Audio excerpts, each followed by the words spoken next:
Welcome! Quick record mail opening to do today. Not much to show you in the way of fancy looking discs, but a couple of albums that were on sale at Rough Trade. Rough Trade, I've used them before, just once, but I'm glad to be using them again. Long-time UK independent record store and also an associated record label with the same name. I say UK, they've got a store in New York City. I've never been to that one, but there we are. But I want to show you a couple here as they both fit my collection pretty much. Two artists that I have, one on vinyl, the other one on cassette, actually. And the prices for both these albums, one in particular I really did want. I've been looking out for it at a good price for ages now. So let's get this open. I've got my knife with me in case I need it, but I'm hoping that I can just tear this and we're in. Didn't take long to come, just a few days, and I chose the second class postage option. I think there's 3 postal options: second class, first class, and some sort of UPS next day delivery or something like that. I think it's UPS anyway. Right, let's get our new albums out. Comes in a very nice, strong record mailer. Ah, yeah. Right, which shall I show you first? I'll show you this one first, as this is like the main purchase, really. This is something that I've been looking out for since I got a related album. Was that late last year or earlier this year? Early this year, I think. But I've finally got a copy of U2's The Best of 1980 to 1990. So this is kind of like their volume 1 of their greatest hits. Obviously it covers the years that is mentioned in the title. Nice hype sticker there. If you remember, I got the Best of 1990 to 2000 U2 hits compilation some months ago, and I've always felt, I'm not a U2 collector, I don't want to start getting all their albums, but I quite like the idea of having their greatest hits on disc. And with the 1990 to 2000 album, this one that came out a few years before seemed a bit of a hole in the collection, really, so happy to have this.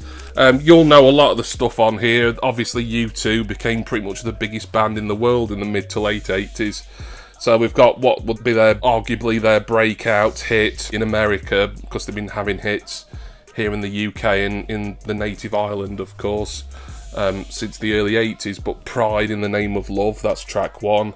New Year's Day, another breakthrough track from a couple of years earlier, and it's got all the stuff off the Joshua Tree, which was really when they sort of went into mega stardom. My favourite U2 track, Sunday Bloody Sunday, that's on here. A new single of sorts that came out in '98 when this originally was released, this greatest hits. Sweetest Thing, although it was an old song, it had just been re-recorded for this best of album. But I had that on CD single. I love that single as well. So plenty on here that I like. Some of the stuff from the follow-up album to the Joshua Tree, and I'm drawing a blank as to what that's called now. Rattle and Hum. I'm not as keen on, but it might grow on me. The singles, Angel of Harlem, Desire, When Love Comes to Town. Essentially, a lot of U2's best and most famous tracks on 2 LPs here. It'll be a gatefold sleeve. I won't bother undoing it now, just to keep this video chugging along. Some nice artwork on the back. That could be the Joshua Tree itself, possibly. You would have thought so.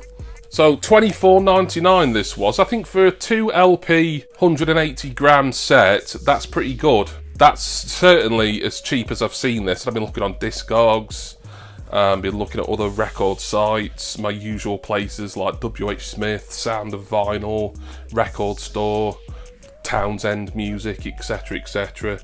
So to get this for £25 essentially, I'm perfectly happy with that. Brand new as well, obviously.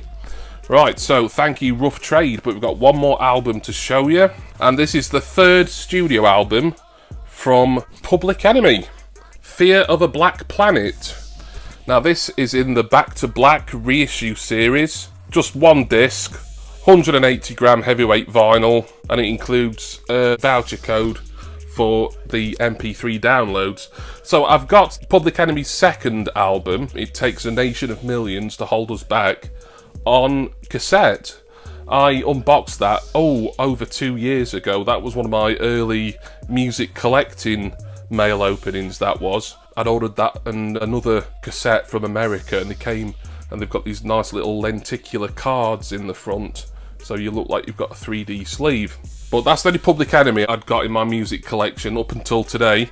$12.99. And I don't think $12.99 is bad at all for an album. Brand new, it's about as cheap as you can get. Very rare will you find anyone selling a brand new album or a brand new reissue for less than kind of 12, 13 quid. I'm probably familiar with a couple of the singles off here, maybe. I'm just looking forward to it because I like this kind of late 80s, early 90s era hip-hop. I think this album originally came out in 1990. The second album, It Takes a Nation of Millions, is great. I got that more because I thought the lenticular 3D cassette was kind of a nice gimmick, but I wanted the album as well, so I just thought I'll get this one on vinyl record when I saw it so cheap at Rough Trade. So that's all there is to this video, really. Just a couple of brand new album pickups, although admittedly both aren't new releases as in 2021 albums. This one originally came out 1998 and this one originally came out 1990. But there we are. And that's it. Thank you all for watching. I hope you've enjoyed this look at a couple of cool additions to my record collection. Can't wait to get stuck into both of those. Thank you, as always, to all my wonderful subscribers and brilliant patrons. My Patreon link is down in the description text box, as it always is. I'm going to go now, and which should I listen to first? U2, Best of 1980 to 90, or Public Enemy, Fear of a Black Planet? Vote now in the comments, although I would have probably already made my decision by the time you're leaving that comment and I'm getting around to reading it. But it'll get some interaction going, won't it?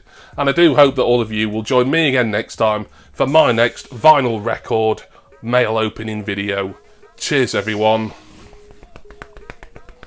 See ya!